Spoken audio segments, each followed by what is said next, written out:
ఈ వీడియో ఒక్కరి కోసమైతే కాదు, జల్లికట్టుని అభిమానించే ప్రతి ఒక్కరి కోసం.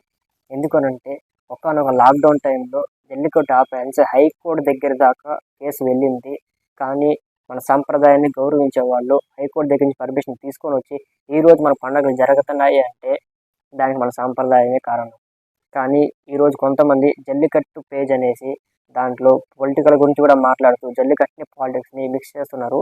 అసలు జల్లికట్టుకి సంబంధం లేని ఒక వ్యక్తి గురించి, ఇటు పక్కే కాదు ఇటు పక్క ఉండే ఒక వ్యక్తి గురించి ఈరోజు ఆ వ్యక్తి ఎప్పుడో మాట్లాడిన దానికి ఈరోజు రియాక్షన్ వీడియో చేసి చాలామంది ఫ్యాన్స్ హర్ట్ అవ్వడానికి కారణం చేశాడు. ఒక జల్లికట్టు అభిమానిగా చెప్తున్నాను, జల్లికట్టు గ్రూప్లో రాజకీయాలు పెట్టకూడదు.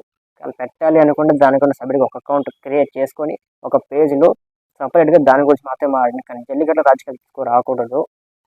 ప్రతి ఒక్క పేజ్ వాళ్ళకి చెప్తున్నాను, ప్రతి ఒక్క యూట్యూబర్కి చెప్తున్నాను, జల్లికట్టు వేరే రాజకీయాలు వేరే. ఇవాళ మీరు పెట్టాలనుకుంటే సపరేట్గా అకౌంట్ క్రియేట్ చేసుకొని పెట్టుకోండి. కానీ జల్లికట్టు గ్రూప్లలో ఒక పశువుల పండుగ మాత్రమే చూడండి. దాంట్లో ఒక పశువులకు సంబంధించిన పండుగ వీడియోలు ఉండేవాళ్ళు, ఇంకా ఏ వీడియోలు ఉండకూడదు. Thank you all. ఇప్పుడు మీ లోకి ఫర్ జల్లికట్టు.